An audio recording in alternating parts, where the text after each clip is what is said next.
Te doy la bienvenida a Historias a la Carta. Actualmente, en la ciudad de Buenos Aires, encontramos 3 cementerios, de los cuales por lo menos 2 son más reconocidos y hemos escuchado muchas historias paranormales de ellos. Estoy hablando de los cementerios de La Recoleta, Chacarita y Flores. ¿Pero sabías que antiguamente en Buenos Aires había más de 40 cementerios? Por muchos de ellos seguramente caminaste y no tenías ni idea que estaban ahí. Tampoco sabías que aún en estos lugares se encuentran restos humanos. Te invito a que te quedes hasta el final para conocer parte de estos enterratorios y sus curiosidades. Durante el periodo del Virreinato del Río de la Plata, los difuntos eran enterrados dentro de las iglesias o cerca de ellas. Las familias más importantes eran sepultadas cerca del altar principal. Si habían donado un altar o retablo, eran sepultados a los pies del mismo. Los laicos eran sepultados con los pies hacia el altar, en cambio los clérigos con la cabeza dirigida hacia él. Los que no poseían fortuna eran enterrados alrededor de los templos, siguiendo un estricto orden social.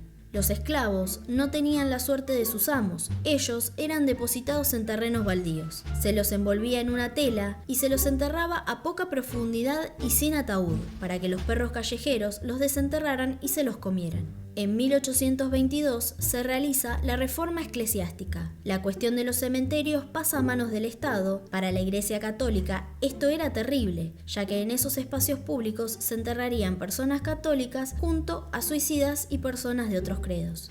En ese momento se crea el Cementerio del Norte, en lo que era la Huerta de los Frailes Franciscanos. Es lo que hoy conocemos como el Cementerio de La Recoleta. En sus comienzos no se parecía nada a lo que es ahora. Eran simples tumbas de tierra, al principio un poco desordenadas. Sus primeros moradores fueron un niño negro liberto llamado Juan Benito y la joven María Dolores Maciel.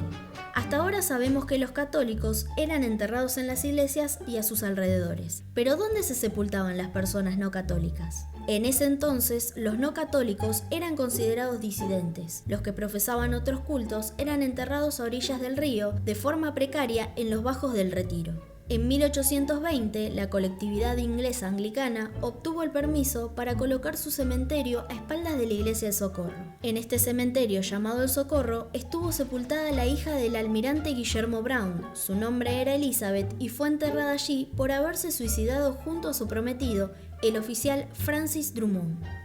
En 1929 pidieron permiso para una ampliación, pero no se pudo realizar. Entonces, en 1833, el Socorro se queda sin lugar, por lo tanto los disidentes deberían encontrar otro lugar donde poder establecer su segundo enterratorio. Este fue ubicado lejos del Socorro, en las actuales calles Irigoyen, Pasco, Alsina y Pichincha, lo que es hoy la Plaza 1 de Mayo. Su nombre era Cementerio Victoria. A partir de 1870, allí fueron enterrados los primeros judíos que vivían en Buenos Aires. Este espacio estuvo administrado por una comisión formada por ingleses, alemanes y estadounidenses. El Cementerio Victoria funcionó hasta 1891. En la calle Alsina, Defensa y sus alrededores, frente a la iglesia San Francisco, se encontraba uno de los más grandes cementerios de la época del Virreinato.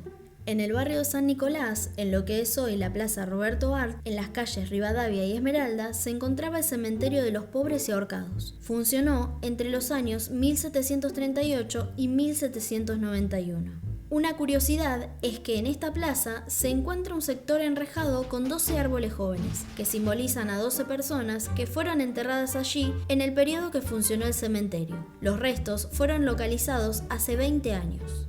En Parque Patricios, en las calles Monasterio, Uspallata, Santa Cruz y Avenida Caseros, se encuentra la Plaza Florencio Ameguino. Allí estaba el Cementerio del Sud. Se inauguró el 17 de diciembre de 1867, pero fue legalmente habilitado el 24 de diciembre del mismo año. Recién inaugurado, se desataba una epidemia de cólera que dejaba a más de 2.000 víctimas. En 1871, por la fiebre amarilla, mueren más de 14.000 personas. Esto hace que el Cementerio del Sud colapse y cierre sus puertas. En el barrio de la Chacarita, donde hoy encontramos el Parque Los Andes, se hallaba el Cementerio Chacarita Vieja. Allí se sepultaron los enfermos de fiebre amarilla en 1871. El cementerio estaba en el actual solar del parque. En 1886 colmó su capacidad y fue clausurado. 11 años después fueron trasladados los restos humanos hacia el nuevo y actual cementerio de la Chacarita. Durante la construcción de los túneles para el subte de la línea B, encontraron restos humanos que pertenecían al viejo cementerio. En la mayoría de estos cementerios se trasladaron todos los cuerpos que fueron solicitados por sus familiares, pero también hubo muchos que no fueron reclamados por nadie y quedaron en el lugar. Ya sabes, si caminás por la ciudad de Buenos Aires o paseás por alguna de sus plazas, es probable que estés caminando por encima de viejas tumbas. Déjame en comentarios si conoces algún otro cementerio escondido en Buenos Aires. Si te gustó esta historia, déjame un like, suscríbete y activa la campanita. Gracias por estar ahí.